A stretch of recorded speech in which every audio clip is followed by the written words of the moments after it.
Hello বন্ধুরা, চলে এসেছি আবার নতুন একটা ভিডিও নিয়ে। তো আজকে আমার জন্মদিন, সে উপলক্ষে মন্দিরে গিয়েছিলাম পুজো দিতে। তারপর বাড়ি এসে রান্না করছিলাম।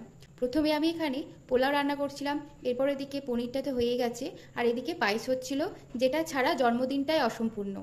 তো তোমাদেরকে একটু বলে দিই এখানে কী কী আইটেম আছে।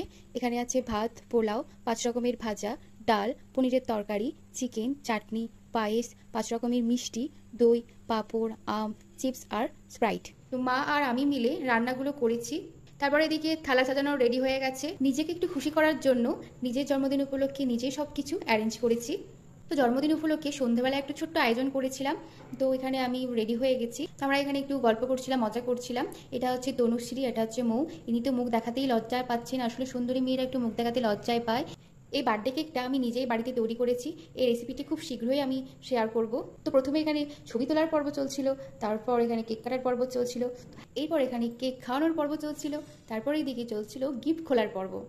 তো এই ছবিটা আমাকে দিয়েছে মৌ, খুব সুন্দরও ছবি আঁকে, তো আমার বেশ পছন্দই হয়েছে। তারপর এই গাজরাটা আমাকে দিয়েছে আমার বান্ধবী তনুশ্রী, তো এটাও খুব সুন্দর হয়েছে। তো ব্যস্ততার কারণে ভিডিওটি আমি কন্টিনিউ করতে পারিনি, তো আমি এভাবেই আমার জন্মদিনটাকে পালন করেছি খুব ছোটোর মধ্যে। তো আমার জন্মদিন উপলক্ষে উইশ করতে কিন্তু একদমই ভুলো না। ভিডিওটি ভালো লাগলে লাইক করে দেবে। তো আজকের মতন এতটাই, দেখা হচ্ছে নেক্সট কোনো ভিডিওতে। বাই।